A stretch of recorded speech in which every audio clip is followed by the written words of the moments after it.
wants him in the games until he dies playing. Acknowledge. Acknowledge. Master Control. End of line.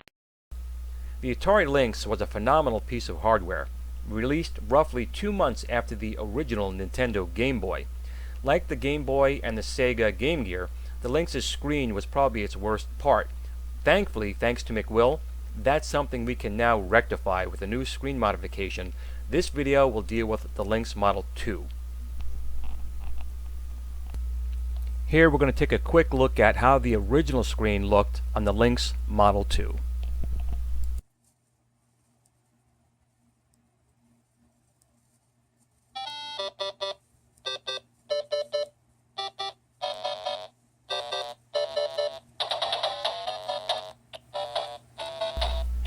As you can see, the screen is kind of washed out.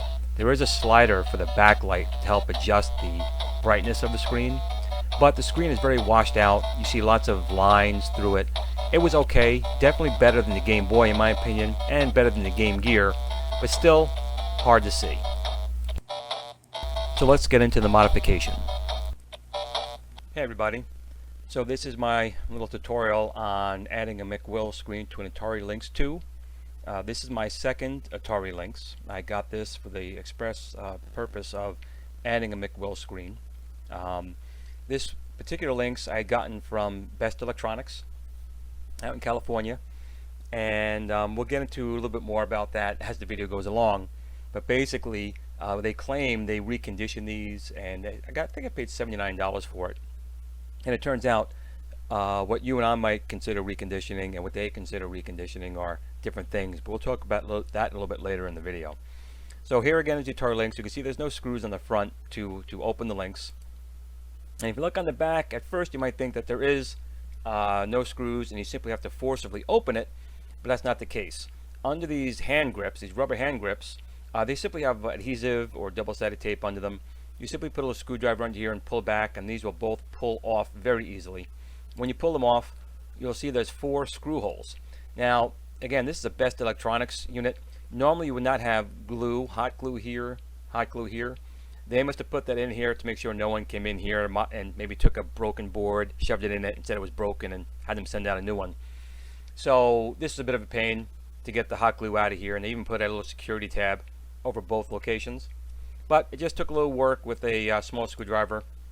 Unfortunately I gouged it a little bit, but this is all hidden under the rubber tabs when you put them back on. So you got to take out your 4 screws on both sides, and if it's a Best Electronics ATARI, again, you got to get rid of that hot glue. Once the 4 screws come out, there are little tabs to kind of hold it just so it doesn't flop open, but it'll open very easily. Just using your fingers, it'll open right up very easily, but be careful. There's a couple of cables that go between the 2 halves that we have to take care with when opening it. So you can see here I've already taken the 2 halves apart. There is a cable here which is for your controls, and there's a cable here that's for your actual display. And here's your display housing, which has the backlight, and you have to pull off your backlight connector, speaker connector. So you have speaker connector, display, keyboard, and backlight. Now these 2 are in the motherboard in a ZIF socket, so be careful. Don't just pull these out. They're actually locked in place, and you have to undo the connector first. It says slides up, and these will come out very easily. If you forcibly pull these out, you can pretty potentially damage them, and you might have to then get a new connector here for your controls. So we'll show you that when we come up to the picture of the motherboard.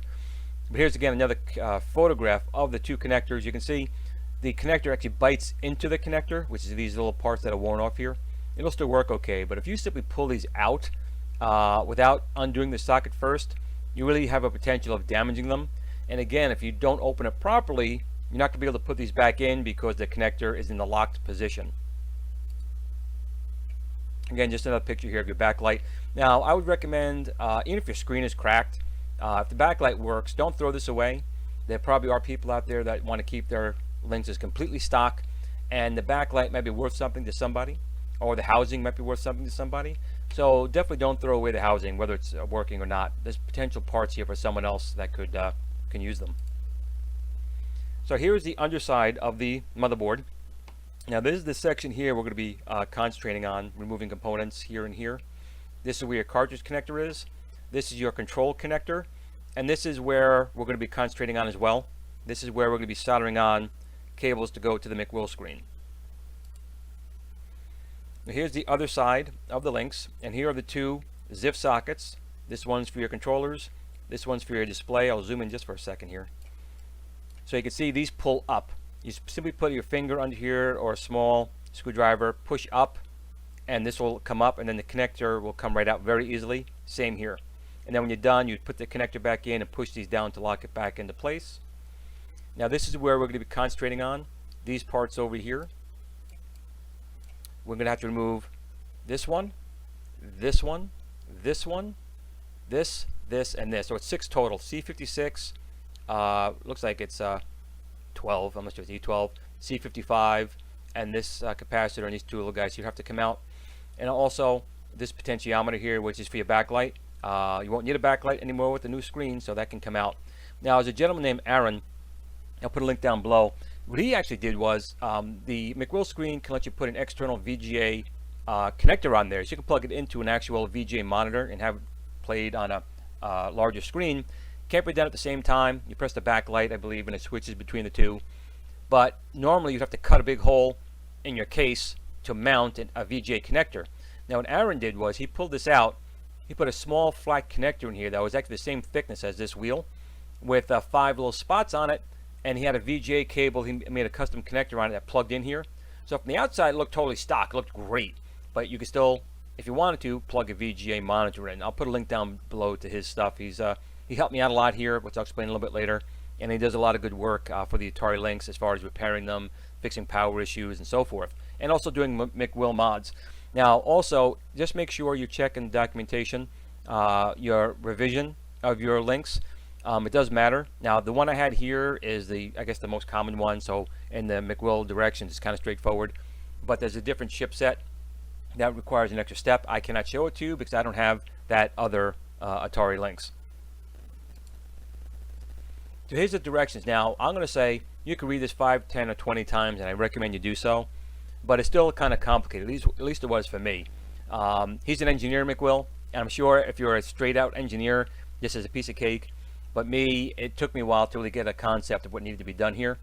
But basically, this first 5 steps here are talking about the parts we're going to remove, which he does show you here and here, which is this section here and here. And he also talks about if you want to connect the external VGA monitor, which I'm not going to do. But this step here is paramount. Really do check, and I did check. I'll go again talk about this later in the video. I did check, like I said here, and I'll show you the points.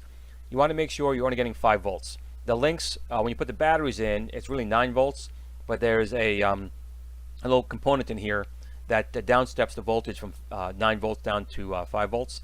And it's a known failure for the Lynx, that and the power switch, which I'll put the parts again down below in the description, that you probably should replace if you have them at this point.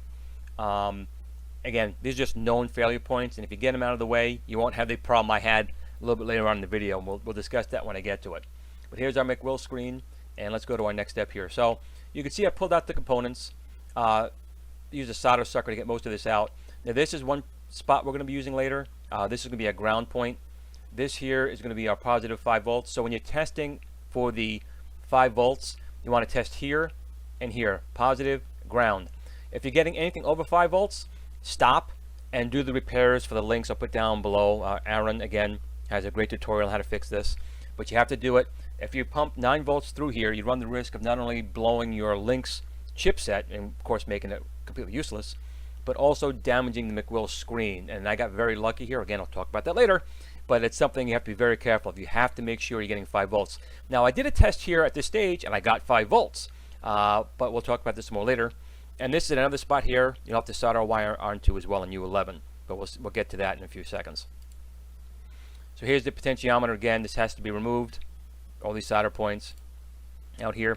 Now again, this I'm just showing you because you know, I am by no means an electrical genius or an engineer. I've been doing this a lot, but I'm not perfect, and if you don't pay attention, you can have this happen. Now this didn't cause any serious damage. Nothing is broken or going to be interfered with in any way, but I was doing some work over on the board. My soldering, not the tip, but the actual shaft touched here and obviously melted it here. When it's in the case, you will never see it again, so it's not a big problem. But you have to be very careful. You have to pay attention to every angle you're working at. Otherwise, this can happen again. Wasn't bad here, but it could have been worse. Again, we just pulled out the potentiometer, and this is a little spot right here that Aaron had put a nice little connector in that fit right through the case perfectly, so it looks stock, and he put in a VGA monitor. Now I'm going to zoom in here. Now most people use a VGA, not a VGA cable, a IDE cable or a floppy cable. I didn't have either one at hand. I had some extra cabling, but this is not really, this was a monitor cable for another project. So I just took some black magic marker and marked this side in spots, so I knew this would be pin 1. And you can see it's not a very thick cable. We're going to zoom in a little bit here. And I used an X-Acto knife just to cut slits in here, and then I pulled them apart. You have to, because it won't be exactly 1 pin to 1 pin, 2 pin to 2 pin. There are going to be some wires moving around here, and maybe a little bit more than here. You can strip off the wire. I'll show you that in a second. You don't have to strip a lot of wire off, just the very tip. So this cable length is about 8 inches. It's probably more than I needed, but I wanted to have room to work with. Again, the cable is very thin. It'll fold up very nicely over here out of the way, and you definitely don't want to come up short, so it's better to have a little bit more. And also make sure you have some desoldering braid. It's very inexpensive, and it's good at getting little spots you might have missed with a solder sucker that it couldn't come out. So here, again, we have the cable. We have 9 wires. I'm going to zoom in a little bit more. So we have just 1, 2, 3, 4, 5, 6, 7, 8, 9. And I just stripped off the very, very tips that'll go into the solder points I'm going to show you in one moment. So here's the back of the main board. And it again is just 9 wires, and I'm going to zoom in so you can see it a little bit better here.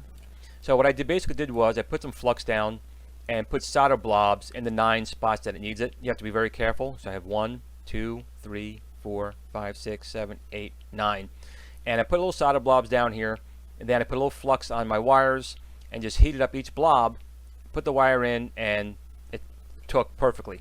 Now the way I wired it, and I don't know if you want to do it this way, but the way I did it was, this is my pin 1 that I marked with black marker.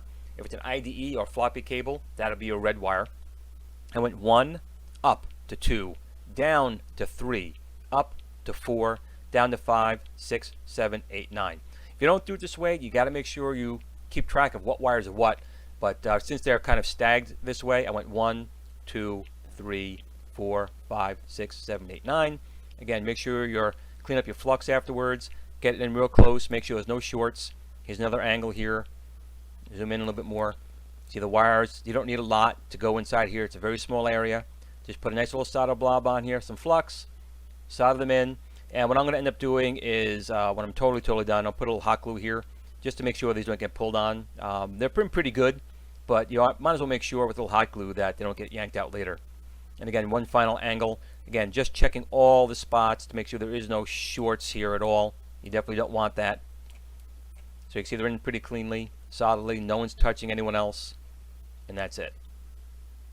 Again, pin 1, 2, 3, 4, 5, 6, 7, 8, 9.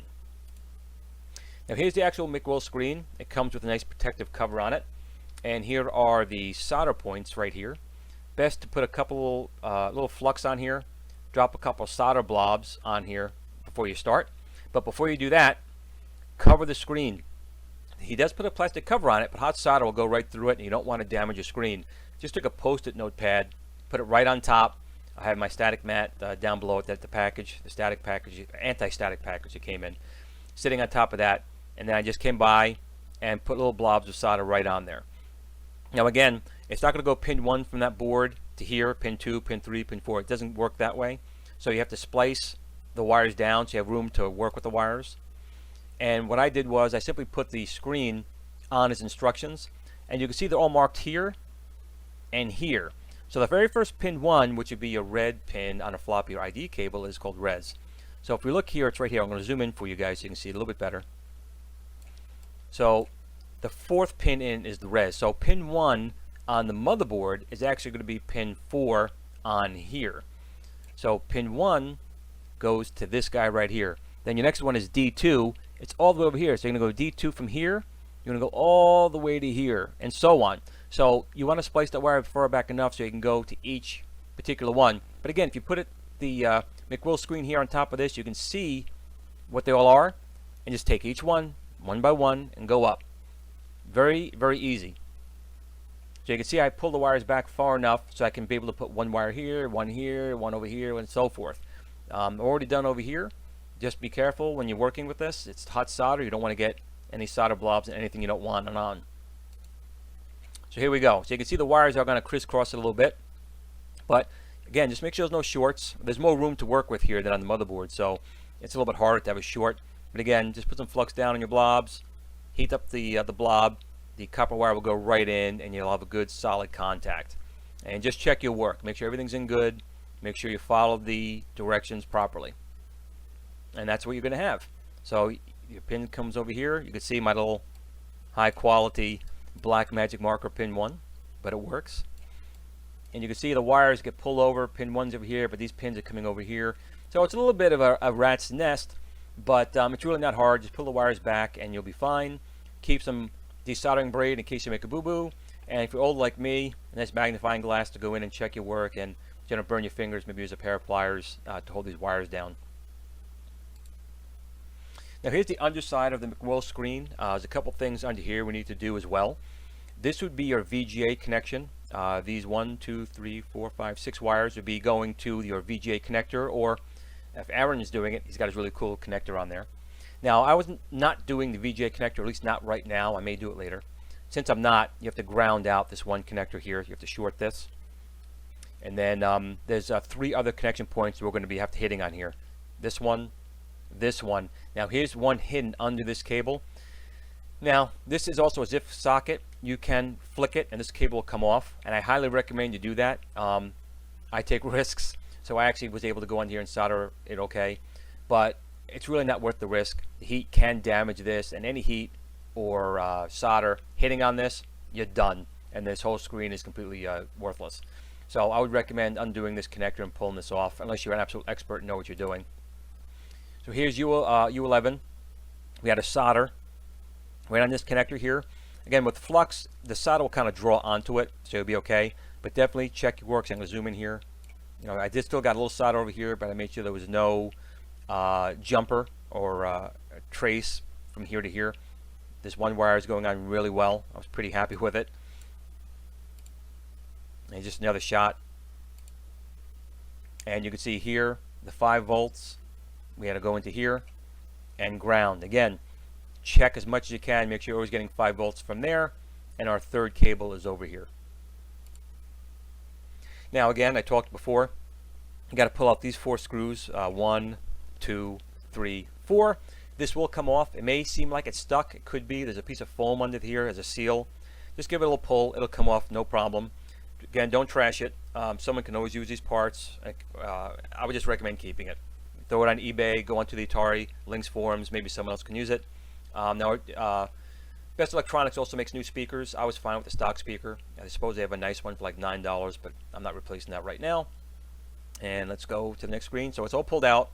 You can go in here. You can start cleaning this out if you need to. Fingerprints, dust. There's your time to be very careful and do it. Use a microfiber cloth. Don't use a paper towel. This is very delicate, and you'll simply scratch it more. Microfiber cloth will do fine. Your joystick's under here. Your pause buttons are under here. Your select buttons are here, and your A and B buttons are here. And again, here is your controller connector. Now the screen goes in perfectly. I mean, he did an amazing job. Not only does the screen fit really nice on the other side that you're looking at, but these all lined up absolutely perfectly. So I got my 4 screws in. Don't tighten them down super much. Just make them down finger tight. If you tighten it too much, you're probably going to crack the board, and you really don't need to. Just tighten it down finger tight. So again, here's our solder points here that we had to go from the motherboard. VCC, I was going to say volume, it's VCC, so it's power, which goes here. There's another ground under here. I would recommend undoing this, soldering it, and putting this back in place. This was my ground before for the VGA, and this cable comes down as well. And we'll get another shot, show kind of where they go a little bit better. Here we go. So we have the power, the VCC comes up here, all the way around, and it goes into here. Our ground from here comes all the way up, and it goes underneath this cable. Unless you're an expert, don't risk it. Undo this connector, put it on, redo the connector. It's zero force. It goes in and out really easy. And then the U11 comes all the way up and goes right to here. And then everything else is already in place, so you're pretty much done. So normally what you would do is simply start putting everything back in place. Now this wire here, I just folded very delicately here. As you can see, it goes in real nice. I'll put hot glue here later on. Cartridge connector. Again, a very smart Aaron put a nice little connector in here, no thicker than the wheel to make an external video out, which is fantastic. Or you can modify the case if you wanted to put the VG in over here somewhere. Battery connector back in place. You can see it doesn't interfere with anything here. There's a lot of room to work with. And you can see this is totally hidden. My little soldering mishap. You will not even know it's even there when the case is closed. So at this point I put in my batteries. I put in 6 brand new AA batteries, which gives 9 volts. But that's terminal to a Lynx, so that's why you have to be very careful and make sure you only have 5 volts at those points. The component in here that's supposed to bring the 9 volts down to 5 volts tends to fail in these units, and 9 volts will fry the Lynx and the McWill screen. Now when I put these batteries in, I close it all up, I hit my power button, I had a power light for like 1 second, it went off. Okay, that was kind of weird, let me try it again. I hit the power button, had the light go on for like 1 second, went off again. Me being Italian and German, I'm like, I'm gonna try it one more time, hit the power light, the power button, I got no light. I was like, great. So I contacted McWill, and I opened the machine back up, actually before I even contacted McWill, and I tested those points again on the motherboard here. I'm gonna go back a little bit. So I put a voltmeter here and here, and now I was getting 9.5 volts instead of 5 volts, and I freaked out. I'm like, crap, I just fried this and this, that little component, $1 component that would have prevented that, just fried about $200 worth of ATARI Lynx and screen. But when I talked to McWill, he kind of said he saw the voltage going across the lines. He goes, yeah, you probably fried this and the screen. There's really nothing you can do. And I was kind of feeling pretty down about it, but I'm like, you know what? You know, there's nothing I can do. It's done. But I also spoke to Aaron, and he goes, look, why don't you try something? He goes, you can go into C41, which is one of these 2 caps down here. I'll go a little bit further ahead now. Okay, so I had a BlackBerry phone charger, and I took the 5 volts from the phone charger and went to the positive of C41, and then I went to the negative of C41. So the cell phone charger from a BlackBerry was 5 volts and 0.75 amps. I put it on the positive, to the positive on the cap. The negative on the cap is with the line. Got my negative. So now I'm pumping 5 volts directly into the Lynx. So the power switch won't work. As soon as you plug in the AC adapter, it's going to feed 5 volts directly into the Lynx. I put some tape on here just to hold it temporarily, and sure enough, it did work. So I didn't fry the screen, I didn't fry the motherboard, but the 2 components that control the power switch and the voltage regulation down to 5 volts obviously failed. So I'm getting those parts hopefully in a few days where I can put them in and make this work off batteries. But right now, it is in fact working. And so I found out something else too, that you can pump 5 volts directly into C41 and bring the Lynx back to life. So if you did somehow pump 9 volts into your Lynx, you might want to try that just to see if you in fact can breathe life back into your Lynx, and then replace the 2 components, the voltage regulator and the other component for the power switch, to fix it. So here it is. It's just a little BlackBerry phone charger, 5 volts, 0.75 amps. By doing that, I was able to breathe life back into my Lynx. And you can see here is the screen here, and I'm going to show you some better video of it in just a moment. Okay, let's take a quick look back first at what the screen looked like before the McWill screen modification.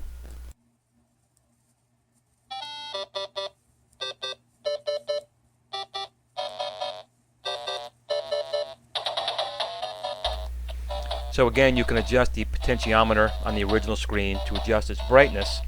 And to be honest, comparable to the original Game Boy, when this was released about 2 months later, a color screen, backlighting, it was still light years ahead of what the Game Boy had, not to mention the hardware effects. And in my opinion, it was also better than the original Game Gear screen.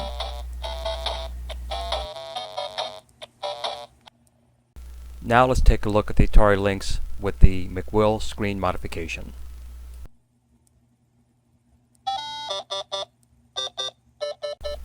Now this new screen from McWill does have a backlight, but it's done differently. It does not require a slider to adjust the brightness. The viewing angles are phenomenal. It probably is not translating as well on my cell phone camera here, but the screen looks absolutely amazing from all angles. Now currently this Lynx is being powered by a cell phone charger. When I receive the components to fix this properly, I'll make a video on how to make those corrections. Now we're going to do a side-by-side comparison. The McWill screen looks much better in person. The quality you're seeing here is from my cell phone, so it's kind of hard to pick how bright and beautiful his screen is compared to the old screen. But let me tell you something, this is a modification you definitely want to do to your ATARI Lynx.